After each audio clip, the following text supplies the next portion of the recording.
Hello, so nice to meet you. My name is Matilda Sandström. I'm a licensed psychologist and been working in the field of assessments for plus 12 years. I started my career at a company called Qt that were quite new in the Swedish market with assessments for development and for recruitment.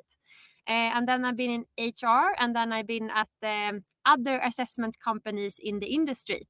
And over a year ago, I started Hi with a great team of other people in the assessment industry. We saw that there was a need to build better assessments and to also focusing on having like meeting the feedback where we hear that the assessment aren't human enough or the assessment aren't easy to use and understand, and we saw a piece of the market and it has been really successful since our launch last year. We launched in November, and the plan was to sign 5 clients before the year ended. We actually signed 25, and this year has started off really great for us as well. And at the team at the moment, we are 10 people, and we are growing the team. But at the moment, it's a lot of people working in tech, GDPR, psychometrics. And my role is to meet with our clients and find a really great solution for them in how to work with our assessments for both recruitment and development. And what we do differently is that we make assessments more human and more intelligent. And we work with companies that uses assessments all over the world, and they use it for both their recruitment process but also for the development process. And we think this is really important because using it in both cases, of course, help us having the data and be more mindful about the data. Because if Susanna, for example, start working in our company and we can track that data with looking her into different teams and different groups and succession planning, there's a better use for it than just stay with it in recruitment. And the reality of recruitment is that a lot of hires fail, and it fails quite shortly after someone is hired. And a bad hire can cost companies up to 500,000 Swedish kroners or even more. And we also know that a lot of today's skills will be like not useless, but will not be used as much in the future. And we know that like resilience, critical thinking, self-awareness are among of the most critical future skills. And also what we are aware of is that we are humans, which means that we tend to recruit people who look similar to ourselves. And we tend to think that they will probably be better at this role than someone that do not look alike. If we are female, we tend to recruit other women. If we are men, we tend to recruit men. If we are at one age, we tend to recruit the same age, and so on. And I think this reality is also why assessment is a blooming industry. Because recruitment is important, and it is actually ways to make this better. And if we look at a mishire, as we said before, it can cost sometime between 6 to 9 months' salaries. But also the even bigger cost is the missed performance. So it's just not the money. It's also about having someone who isn't a good fit for the role, who would cost you a lot of missed performance, missed results. And we also know that a really great hire, a really top performer, could perform up to 2 to 3 times more than an average. And we also know that using assessment as a structured way, finding the things that are stable over time, that's hard to change, can increase the likelihood of actually finding that top performer with up to 30%. So I think that a lot of you people listening in here work within HR or TR lead, I think that your role is most business critical these days.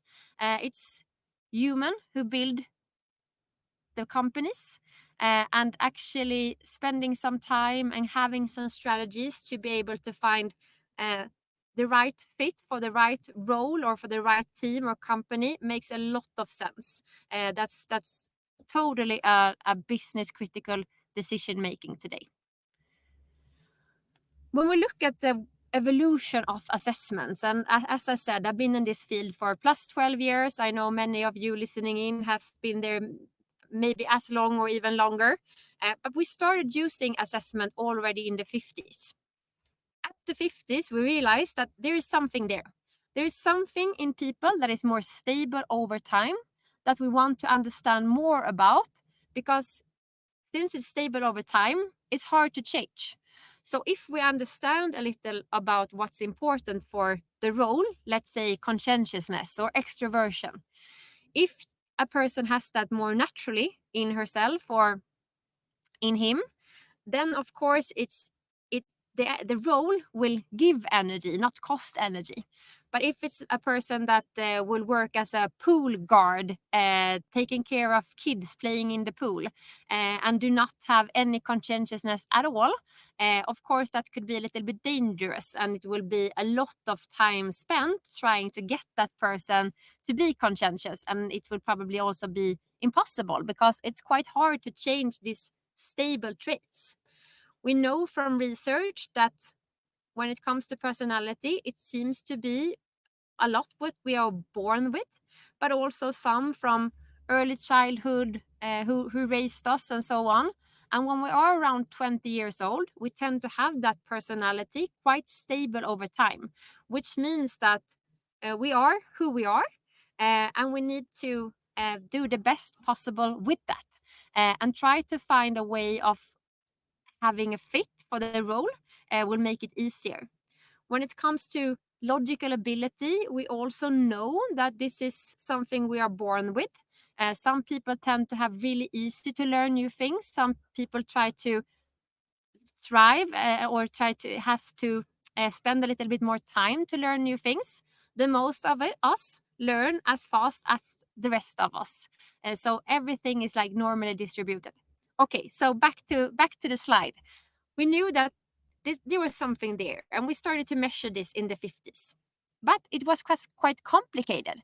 Like, you need to be a psychologist or you needed to be certified just to understand the results. And they were quite heavy. Like, people were spending a lot of time to do assessments, and sometimes they didn't even get feedback and so on. And then we get the digitalization, so we can do this in a much broader way, but it was still quite challenging. The test took like 20-30 minutes just to measure personality, and the reports were still quite heavy to understand or to read. And then we had assessment companies coming in, making it more user friendly. So we could shorter the amount of test time, we can make it easier to read the reports. But then there was a lack of the depth. Like, we still want to go into that deep knowledge of who this person is or are, and also understand that connected to the role or to the team. And what we've been doing with HiAssessment, that's been a great success, and why a lot of companies choose us or shift their assessment providers to us instead, is that we combine both of it. So we pumped it with psychometry and deep knowledge, but still keep the raisins out of the cake with the user friendliness, making it easy to understand and to understand the results in an easy picture. And I think that this is just a good reminder because it's different. Like, some of us say that, okay, we cannot do assessments, but maybe you are stuck in what it looked like 10 years ago when it took an hour to do the assessments, and when the result you got back needed some super user just to understand it. That's not the case anymore. You can actually get a lot of data in a really user-friendly way, with the candidates getting direct feedback, also being able to validate and correspond with their feedback, making it more human. But also for the recruiters to get an easy overview directly in the ATS system. So in a short amount of time, you can also raise the validity of the recruitment process a lot. And also not just raise the validity, but also making it more fair. As I said, I've been in this industry for many, many years. I've seen a lot of validation studies of the difference if we just use interviews and if we add, for example, assessment, what happens? What happens is often that we get a more diverse group. Because if we can take sales, for example, is an easy one because it's KPIs tied to it. So it's clear what's important and how to get results in the role.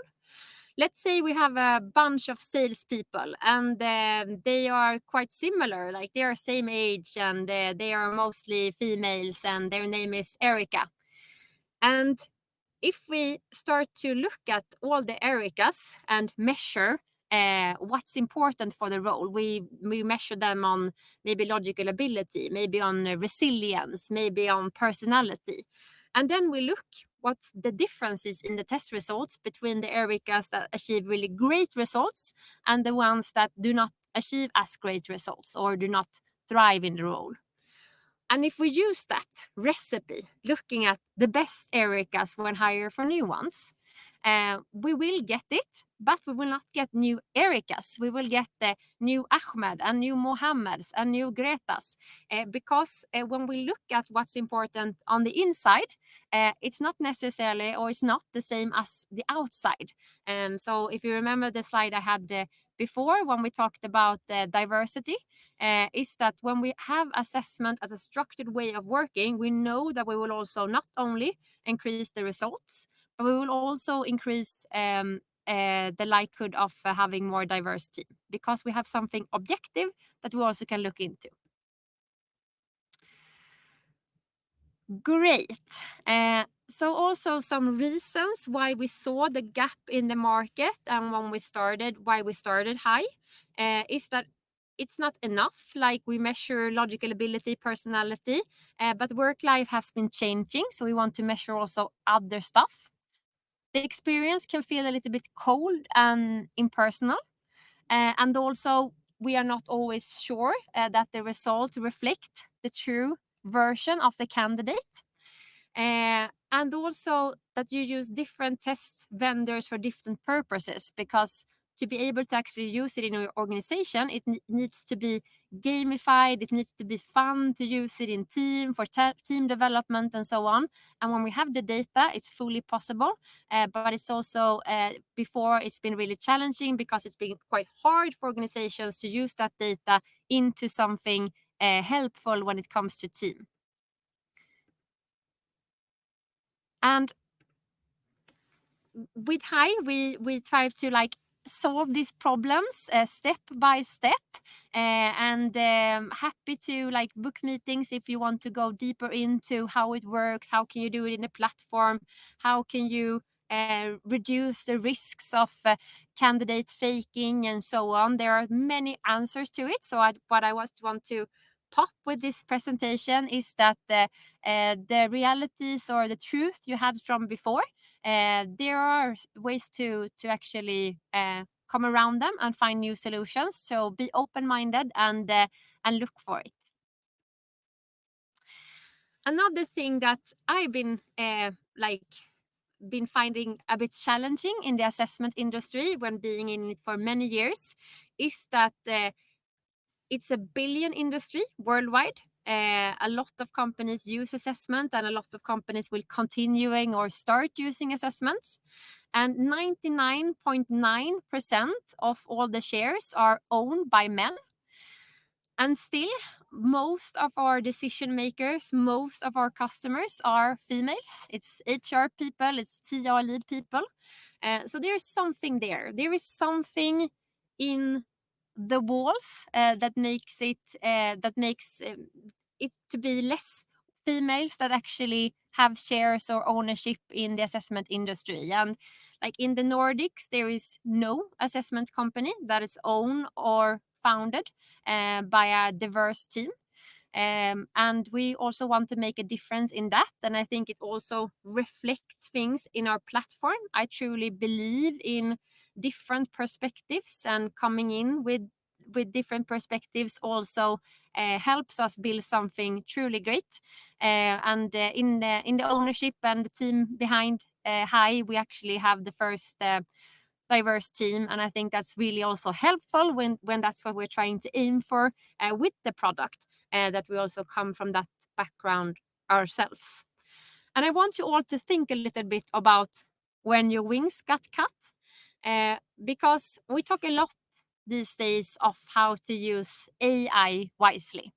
Of course, that's important, but it is as important how to use human intelligence important. Because a lot of AI implementations fail. I think there was a number, only like 10%, 15% of all AI projects and implementations succeed. And the reason of that is not that it's really poor AI. The reason of that is that we do not get people on board. We do not get everyone to jump on it. And being aware of that, and also being aware of how to use human intelligence in a wise way, is probably a key to success.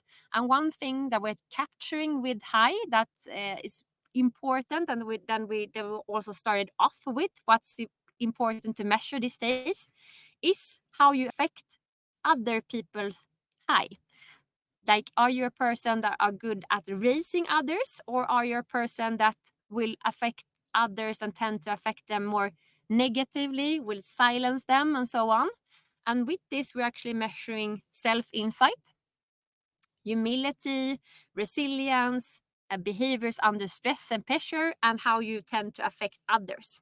And this comes from not only like leadership manager role, which is when it's of course important for the results. If you are a person who let everyone like get to speak, it's also comes in all types of roles. Like, let's say for cleaning or housekeeping, there could be a person having an idea of how to do it in a much faster way, but that person doesn't dare to say it because it's in the walls that we cannot say things here because of that leader, for example.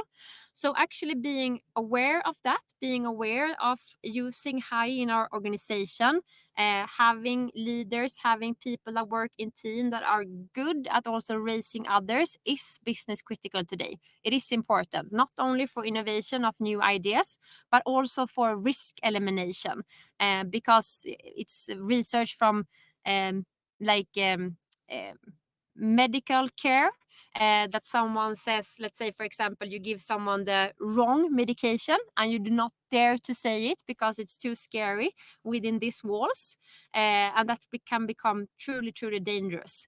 So having a way of thinking around that in organizations. How do we use Hi? How do we grow Hi? How do we discuss around this, finding people's superpowers for each role, and also trying to look for this already from the beginning. If it's a person that's more maybe do not have that self insight, combined with having a lot of stress behaviors or being very dominant, for example, that could be a risk. That doesn't say you cannot hire the person. It's just say that you need to have more of a calculated risk. If it's in the right team with the right leadership, it could be really great. But if it's not, it could probably be a little bit dangerous. So getting more data, getting a deeper understanding of who is the person we want to hire and what's the fit of this role, that will help you a lot in the future of getting the right fit, not only just for the role, but also for the company and for the teams. And this is also based in human nature. Like, we are sitting here today with a lot of cool technology. I can speak with a lot of people, not even like seeing your faces, reach out with messages. But we are the same. Like, we haven't changed since we came 200,000 years ago. We still that cave people in a sense, which means that we are really afraid of getting outside the group. And also we will get stressed and pressed sometimes, not 100% logical, but that's who we are. So being aware of that already when like or like deciding what's important for the role and looking for that in the recruitment process is really, really crucial and important today. At Hi, we have 3 tests. So it's capturing personality, problem solving, but also your Hi, and also to be able to develop your Hi. And when I say that, I mean like self insight, humility, stress behaviors, awareness around it. Great. And with having that, it's just not like better decision. It's just not more data. It's also better decision making, because there is many ways you can be a really great fit for a role. Some people has it in the personality and they're really like driven. Some people has it in the problem solving, and another person have it in being really great at getting others to thrive. So there's always a match in between what's important for the role and how will this person probably achieve the best possible outcomes for this role, depending on who or he is. And of course, you can use this data for many types of applications. You can use it for recruitment, for leadership development, deciding, let's say you're a leader and you come out from the assessment as very dominant. Of course, there's superpowers with being dominant. You dare to take decisions, you dare to do things. But sometimes maybe you can run over people. So how can you be more mindful of when you probably get misunderstood, and also use the power of the dominance as a superpower instead? And with team development, to understand uh, also what's the team and so on. And if you want to ask any question, you can use the Q&A tab. We will soon have room to look into that as well. Here's just some like candidate quotes from candidates using our assessments in recruitment processes or also in team development. Here is some example of our clients. And I just want to quickly show you what it can look like in team development. So we can discuss about our personality, what gives us energy, what costs us energy. We can see on team level how we tend to end up. We can have discussions around where we end up in the scale, what's the key strengths of this team, depending on this, and what could also be important once hiring, what's important to look at. Let's say we have a spread in agreeableness. Okay, there is risks to that, of course, but also strengths. And what do we want to see more of when recruiting new people to get this team to be even better? And then you can use that team filter as a filter fit for the role as well. And of course, you can have like fun and enthusiastic discussions with your teammates surrounding how you tend to end up on the different scales. And also with the measuring stress, we can see how we are as a team when the heat is on. So personality captures how we are most days as a team, but with also measuring the stress part, we can see what it looks like when the heat is on.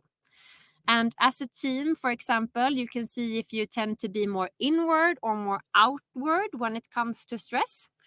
Some people, when they are under a lot of stress or pressure, they will go back home or close themselves into a room, while others will be more outward. They will start doing things. They will start making that phone call and so on.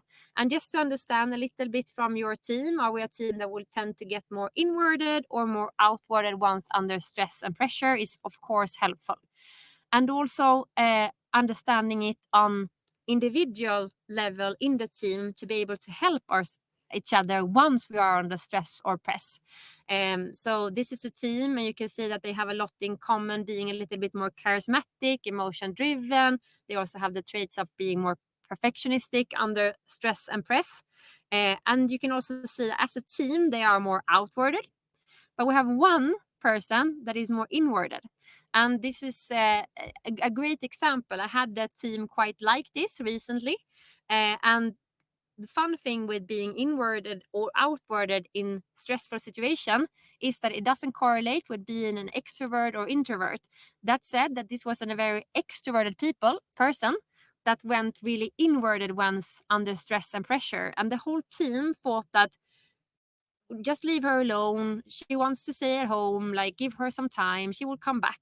But she could also express that I can get stuck in that. So once I am under stress and pressure, I can be quite lonely. So like, please reach out to me, help me out. And I think this is just a great example of how assessment can also help us getting into that deeper conversation that will be truly meaningful for us to work better and to understand better who we are and who we work with and how we can help each other out performing the best possible results. And we have 5 minutes left, so please use the Q&A tab if you want to ask any questions. I will be here to answer them. If you want to reach out to me, I think there's a link to my LinkedIn. Otherwise, it's Matilda Sandström. I have Fly High pictures on LinkedIn. And if you want to have a demo or understand more about our assessments, I'm happy to put you into the right hands as well.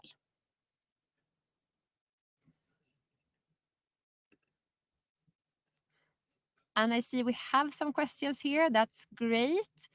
Is there a need nowadays as HR practitioners to... Okay, thank you. Thank you.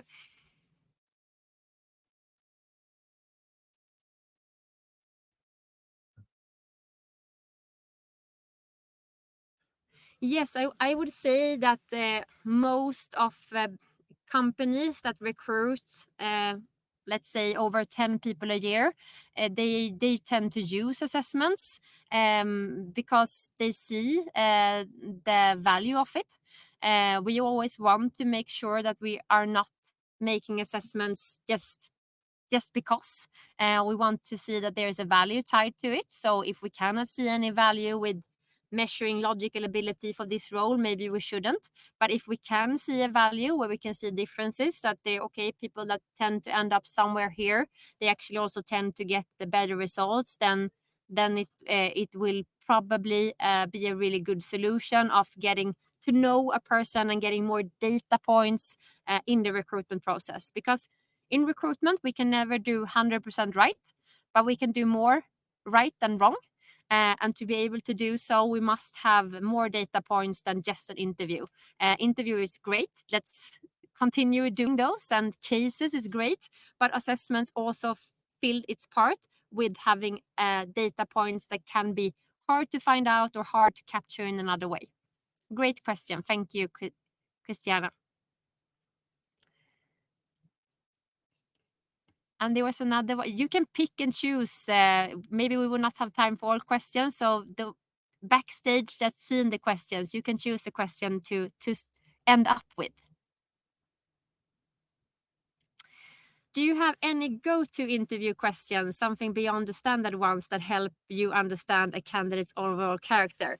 No, and I've been hearing these tips for so many times. Like, I would really say no. I would say that using like valid methods in your processes will help you a lot more than this super duper outstanding question.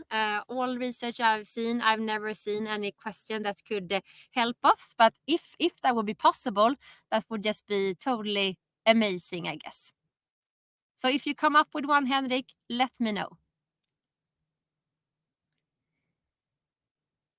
And with that, I want to say thank you so much for this session. Hope to meet and greet with you all soon again. Okay, sorry.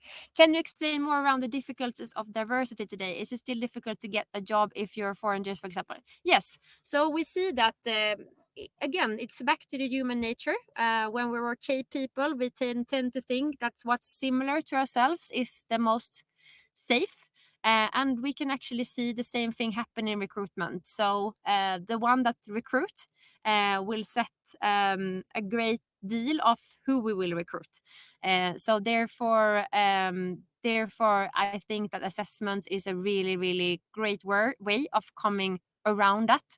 And like it comes from to manager roles to other roles. Like, how can we make sure we're actually looking on what's important underneath rather than what we can just see? Great last question. Thank you so much.